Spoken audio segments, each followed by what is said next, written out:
This is such a pleasure. For me, this is the most fun part of the day, and that's not me in front of the mic. That's being able to give Suzanne Tagan from the National Renewable Energy Lab the Government Award. Now, you heard a bit from Deputy Secretary this morning about how women were not allowed on boats, and so they didn't get to go to the Antarctica. Let me tell you, Suzanne has been in the Antarctica. Not only that, she drove a bulldozer for 3 years down there. She noticed that there were all these waste materials that would have to be shipped back to the US and cost a lot of money. So she decided with this bulldozer to start a waste management and reduce shipping costs and start this whole program. The first year they saved $40,000, the second year $80,000, and they're still doing this today. That's before she joined the government. Now she's been at NREL for over a dozen years, and she's done what I think really exemplifies what a government employee would do, which is to stitch together this deep technology knowledge with public policy interest and then create really strong creative solutions that enable women to succeed. She and I chatted because I'm an alum of NREL, so I have a soft spot for the lab. It really was the best place I ever worked. And I have my own company, so that's saying something. When I talked to her, or some of her cohorts at the lab, and there are a lot of NREL folks here today, I said, how would you describe her? And they said, boundless enthusiasm for clean energy and for women in energy. She advocates for her staff. 4 of her staff have got staff awards. Now, I got a staff award, which I have moved with every single house. I dust it off, I hang it up. Those are awards that say the staff that you work with think what you do is good. That is a prized possession, and she has enabled 4 of her staff to get those awards. She advocates tirelessly for women. She's been working with WOWI on their board. She just completed a study on women in wind energy. They're 20% of the wind energy employees are women, mostly in admin and legal, so we need to work on that to get it more in the technical side. But she's been a tireless advocate in addition to representing the U.S. in a way that we should all be proud of. And I am extremely proud and honored to give this award for government to Suzanne Tagan. Please come up, Suzanne.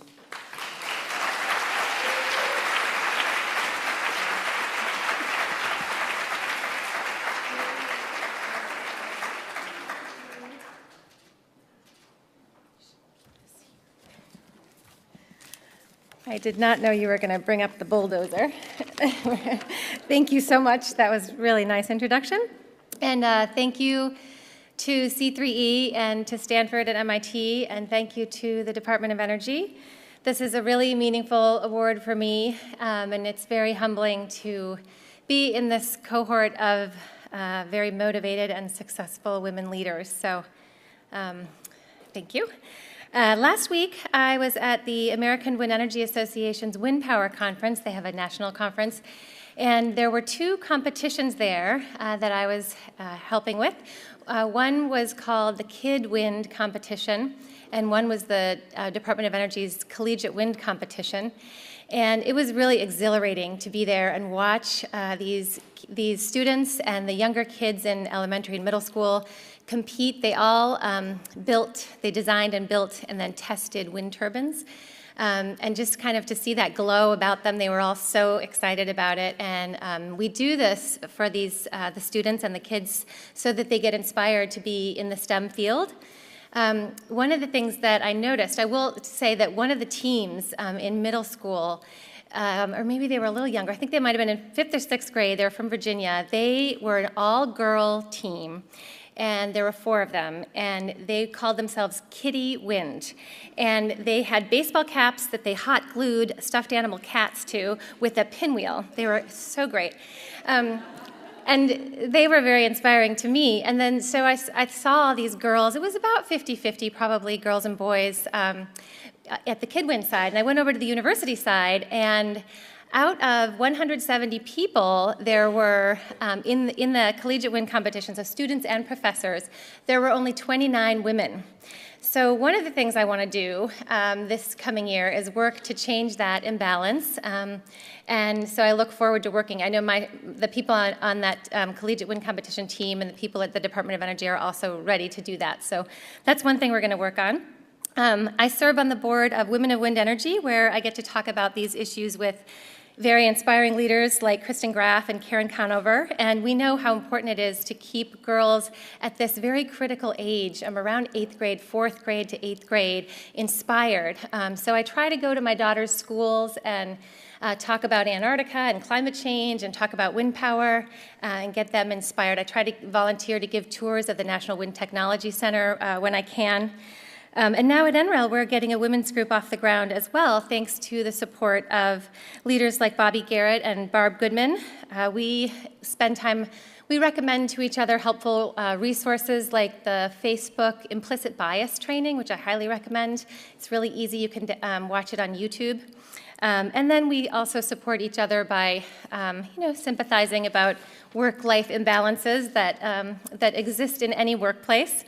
I've been really lucky to work with inspiring mentors and renewable energy pioneers like Ed DeMeo, who's here today, and Bob Thresher, and Jan Hamrin, and Rudd Meyer. They've taught me that meaningful change takes time, especially when you're working with the government. It's one of those big ships, and it takes a long time to move, but stick with it and persevere, and you can make good change happen. Especially in a bureaucratic environment, it's easy to get caught up in paperwork and policies and procedures. And I have mentors at work like Ann Brennan and Marguerite Kelly and Ian Baring-Gould and Michael Milligan, who remind me that I'm doing the right thing when I put people first instead of just the policies and procedures. We are working to make this a better place for our grandchildren and their grandchildren. And speaking of children, I need to thank my daughters for their patience with my time-consuming career. I'm not the mom, like many of you probably, who is able to drop them off at school or pick them up from school. I'm not on the PTA. I'm at work. So it's a different way to be involved in your kids' lives. And when I am with them, I try to be really present with them and to show them that moms can work to be leaders and work to change the world, make the world a better place for them and for their children. Also wanted to thank my sister, my parents, my grandparents, who've always encouraged me to travel and learn from different cultures and even live in different places, like Antarctica. There are so many people around the world who have great ideas and solutions to some of these problems that we're talking about. So thank you again very much for this meaningful award. And now let's go help girls and women become a bigger part of the clean energy workforce. Thank you.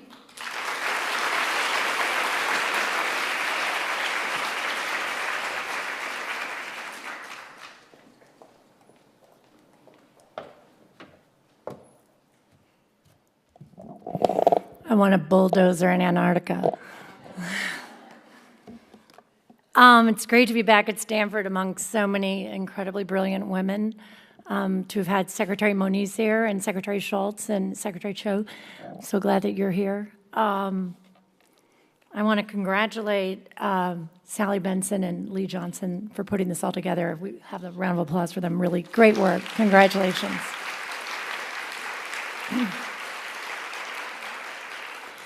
I grew up 7 miles west of here, up in a little town called Woodside, and I became a clean energy advocate at the tender age of about 10 years old. There was a lot of air pollution before Silicon Valley arrived, and so I hitched my pony up to a pony cart and put a sign on the back that said, "Fight smog, drive horses," and I took off down Sand Hill Road towards Stanford University. So Stanford's always been sort of central for clean energy in my mind, and our law and finance winner today also sort of started her clean energy career being intrigued, if we could say, by air pollution. So I'll let her tell you about that story. It's my honor today to present the Law and Finance Award to Catherine Zyla. As you've probably read, but I want to read the definition of this award because it recognizes lawyers, finance professionals, or academics at professional schools who've enabled or advanced the development and deployment of innovations innovative clean energy financing solutions or enabling regulatory structures. Or in this case, the winner of our award embodies all of those things, which is really quite remarkable. Usually it's one or the other. Catherine has that rare passion and ability to communicate and manage complex policy solutions and affect regulatory processes. She grew up in Detroit, and she told me a really interesting story that as she went to high school, I guess at one point it had been a boys' school and a girls' school. It was now all one school, but it had two separate mottos. And the motto for boys was aim high, and the motto for girls was enter to learn, go forth to serve. And she noted at that time, it sounds like she noted it to several people, that she actually felt that it was kind of important that everybody had the same motto. And so her motto now is aim high, enter to learn, and go forth to serve. And I think that you can see from her career, she's done all that. I'd use the words creative, resilient, and maybe most importantly, fearless to describe her. She's an incredible engineer, a public policy specialist, and she's also a lawyer. I mean, can you imagine? She's like everything, and I'm so in awe of her. So she got her her engineering, a BS in engineering from Swarthmore College. And then she'll tell you she wasn't really excited about being an engineer, so she decided that she'd go to the Yale School of Forestry, and there she got a master's in environmental management. So with public policy under her belt, she decided maybe she should be a lawyer. So she got a JD, cum laude, nonetheless, from Georgetown. So with all that behind her, she now serves as the director of Georgetown's Climate Center, which is actually located on the campus of the Georgetown Law School. She manages their staff research, policy analysis, and facilitates multi-state dialogues.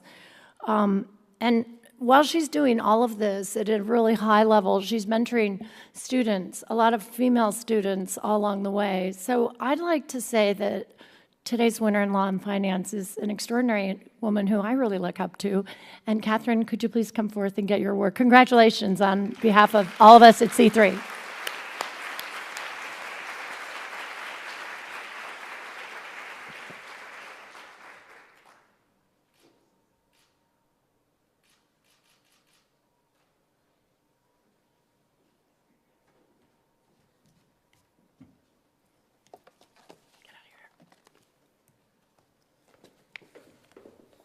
Wow, thank you so much for that wonderful introduction, and thank you to the C3E ambassadors for selecting me for this award. It's really a privilege to be among the recipients and a part of this impressive event. I also want to thank Vicki Arroyo, my boss at the Georgetown Climate Center, and my mentor who nominated me for this award but couldn't be here today, and my husband, Brian, and my two kids, Jake and Ella, who dropped me at Dulles on their way home from vacation this weekend so I could be here with you because they support everything that I do.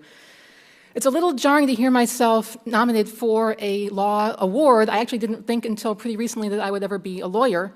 I started out interested in science and engineering, and to the credit of my parents and my teachers, no one ever suggested I should do anything otherwise. As we know, lots of young women aren't so lucky. I was a Detroiter, and so like many Detroiters, I was really interested in cars, big, old cars.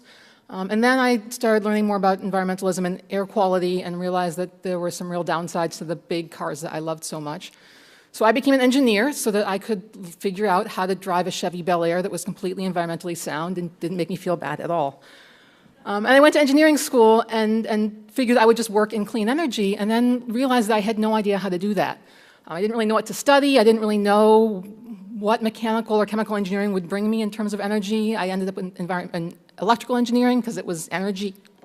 But to the point earlier about the women in the Society of Women Engineers looking for the clean energy field, I didn't know how to find it. So I left school and did some other stuff for a while, and then I learned about this thing called policy. And I went back to school and I studied policy, and I learned about climate change. And I learned that clean energy is really not just about air quality, but that climate change caused by energy combustion and other things as well exacerbates air quality and also brings risks of urban heat, of drought, of flood, of storms, and all sorts of other host of problems. And this really gave my interest in clean energy a home. And so I went to Washington about 13 years ago to work on federal climate legislation. We're finally going to tackle climate legislation in Congress. 13 years later, we do not have federal climate legislation. But we found other paths. We found that states, in particular, have made enormous progress in addressing clean energy and climate change. My center, the Georgetown Climate Center, where I'm the deputy director, was founded in 2008 to work with states, to be a resource to states, and to work with the federal government to inform it with lessons from the states. And now we see that 37 states have a renewable energy portfolio standard or goal in place. 37 states have policies to encourage electric vehicles. 20 have greenhouse gas reduction goals. Our center is actually working right now with a group of states in the Northeast, working together to develop potential policies to reduce emissions from transportation. This sort of thing has really never been done before, and it's really an exciting honor to get to be a part of working with these states to do it.